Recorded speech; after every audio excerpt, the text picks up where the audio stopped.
মাকে শুধু বলেছি মা গিয়ে ফোন স্ট্যান্ডটা একটু আনো না। বিশ্বাস করো এখানে ঘুরতে এসে আমার একটা জিনিসে এত বাধা করা হয়েছে, বাদর। মানে শান্তি মতো ছবি তুলতে পারছি না। আজকে ছবি তুলতে গেছি, আমি তো পুরো পিছনে এসে বসে গেছি। আর আমি তো মানে কথাও যেন বলতে ভয় পাচ্ছি না, এতটাই ইয়ে লাগছে। আরে আমি বলছি কি, আমি এবার এবার এটা ফটোগ্রাফার দাদা, এখানে তো ছবি তোলার জন্য আসে, 30 টাকা করে পার ছবি। ঠিক আছে আমি তুলবো। আমি ছবি তুলতে চলে গেছি, দেখি বা কাঠ হয়ে এক জায়গায় বসে আছে। আমার মনে হচ্ছে এপাশ ওপাশ শুধু বাদর। না বাদর এখানে বাদর গুলো খুব বেয়াদব, নেবে, তারপর ওদের একটা ফ্রুটি দিতে হবে, খাওয়াতে হবে। আমার ভয় করছিল যমুনা নদী পেছনে, ধরো আমার ফোনটা হাত থেকে ছিনিয়ে নিল, নিয়ে জলের মধ্যেই ফেলে দিল, তাহলে কি হতো? বাদরের ভয় বহুত টেনশন হয়ে গেছে আমাদের। এটা ভাবতে পারি যে বাদরে এরকম বেয়াদবি করবে।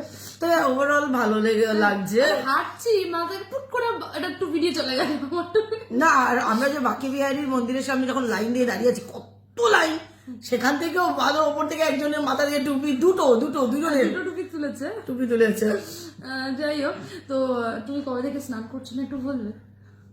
দর্শকদের একটু বলো যে তুমি কবে থেকে স্নান করছো না।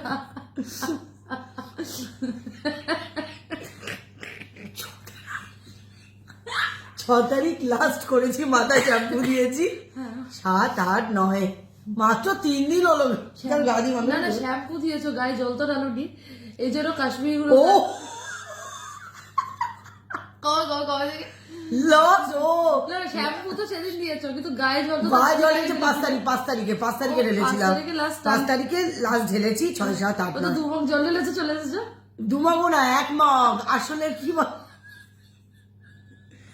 তো কি হয়েছে? মাকে বললাম মা এখানে সুন্দর গিজার আছে, বাড়িতে কি করি, বাড়িতে মাইক্রোওয়েভ 1 বাটি জল গরম করি, হ্যাঁ সেটা মাইক্রোওয়েভে 5 মিনিট, আর তার মধ্যে যদি চুল্লুবার জল বেরোলে এইটুকুনি জল হয়, ওটাই একবারে গায়ে ঢালে বেরিয়েছে। এখানে গিজার এই শীতকালে না স্নান করাটা বিশাল একটা চাপের, এখানে আমি পেয়েছি গিজার, ভালো হতো। আমি এসেই কালকে স্নান করেছে, কিন্তু আমি মানে সাহসে বলাতে পারলো না যে আমি স্নান করে ফেলবো। হ্যাঁ তাও মানে কালকে কিন্তু অ্যাটেম্প নেবো। আমি মেয়েকে বলেছি কালকে তুই লিখে রাখ, আমি কালকে কিন্তু স্নান করবো। হ্যাঁ কি ঠান্ডা না, দূর এরকম ঠান্ডা দেখাতে পারছি না কিছু না, তাই না? মানে অনেকেই তো কষ্ট পাচ্ছে। ও ভালো লাগবে কি করে, শীতটা ভালো লাগবে কি করে, ক্লেভেজ দেখাতে পারছে না। না আমরা দেখাই, তাও দেখাই, আমরা ক্লেভেজ দেখাই। হ্যাঁ এরকম ব্যাপার না। ও আরেকজন কমেন্ট করেছে, আমি তাই ভাবছিলাম, তার উত্তর বলছি আমি তাই ভাবছিলাম, ভাবনা থেকে জল ঢেলে দিয়েছি। আরেকজন লিখেছে ঘেন্না লাগছে। আচ্ছা আচ্ছা আচ্ছা, আমি চুড়িদার পরে ঘুরছি, তাতে ঘেন্না কি লাগছে? না তাতে ঘেন্না কিসের লেগেছে একটু শুনি।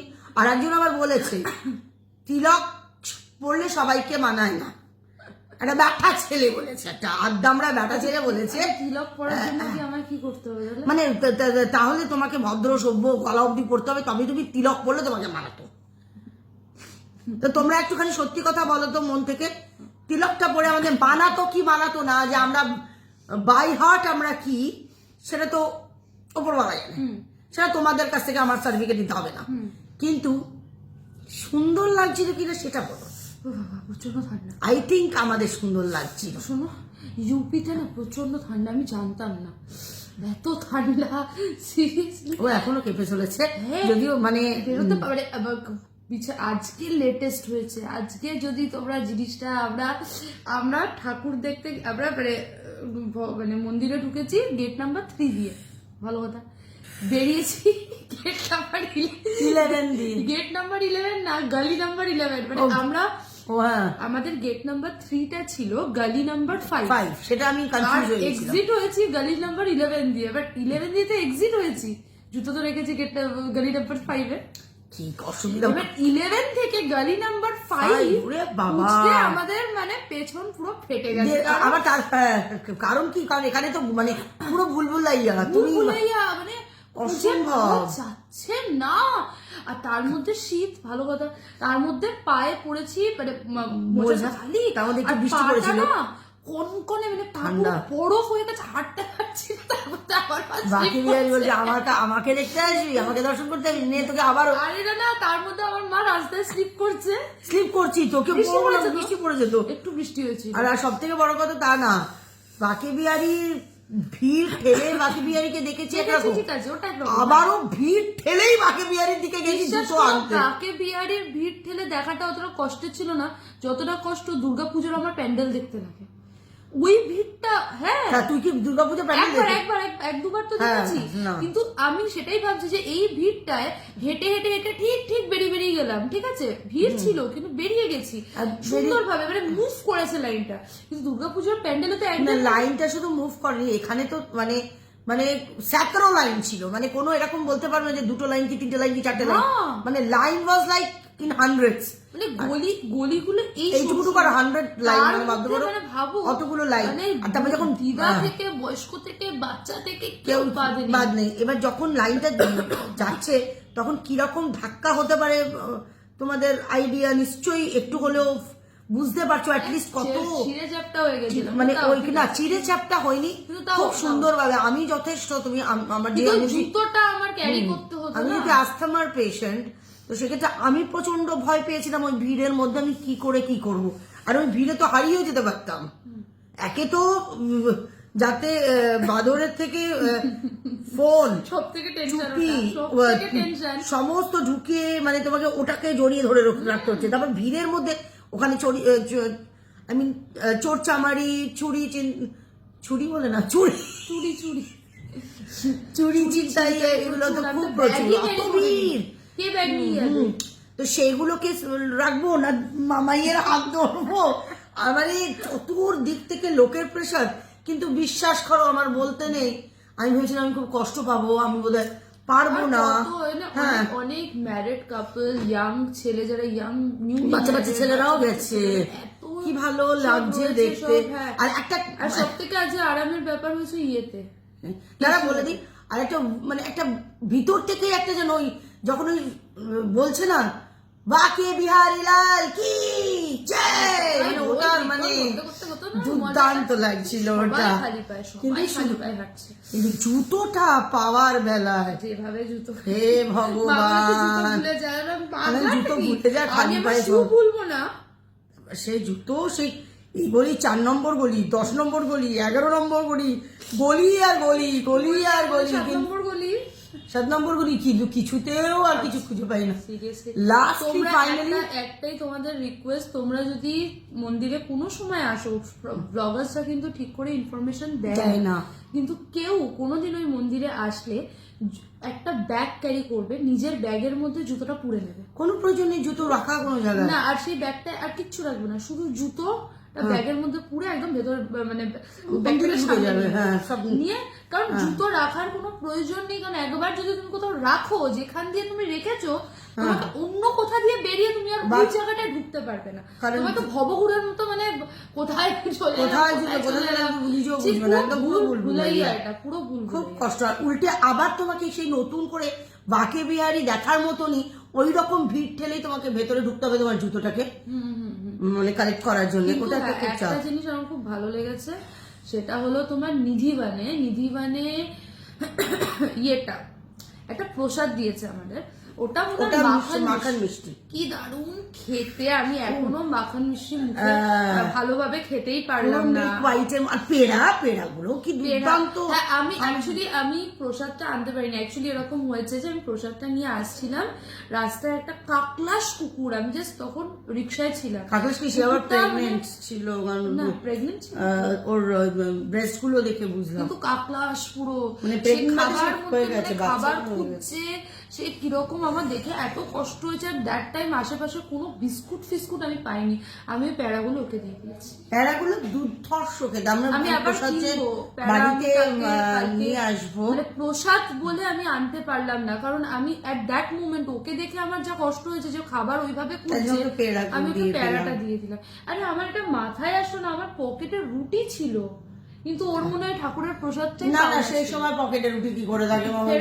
ফেরার পথে কোন ফেরার পথে? ও না, তখন রুটি ছিল না, না তখন রুটি কি করে থাকে? সরি না না, ওর মনে হয় প্যারাটা ওটা পাওনা ছিল না, তো চোখের সামনে ওইভাবে এসছে না, আমি ভাবলাম যে বাড়ির জন্য নিয়ে যাবো, থাক আমি আমাদের বাড়ির জন্য আরেকটা প্যাকেট প্যারাটাও দুর্ধর্ষ খেতে, মাখন মিশ্রিও দারুন দারুন দারুন খেতে, মানে দারুন খেতে, আর লস্যিটাও এখানে দারুন খেতে। এখানে তো খাবার আর খাবার আর খাবার, ঠিক আছে, কিন্তু মেন অ্যাট্রাকশন এটা তো মেন, প্রেম মন্দিরটা আমার দুর্ধর্ষ লেগেছে, দারুণ লেগেছে। বাঁকে বিহারের ভেতরটা দারুণ লেগেছে। আর সব থেকে বড় কথা, তোমাদের একটা কথা বলি, আমি জানি না, আমি এটা প্রায় বলে থাকি অনেক সময়, যে আমি জানি না আমি কতটা কি, হ্যাঁ, অ্যাজ আ হিউম্যান বিং, কিন্তু আমি ভগবানের কাছে যখনই যাই, আমার কিন্তু এমনি, কিন্তু ভগবানের কাছে গেলে অটোমেটিক্যালি কান্না চলে আসে।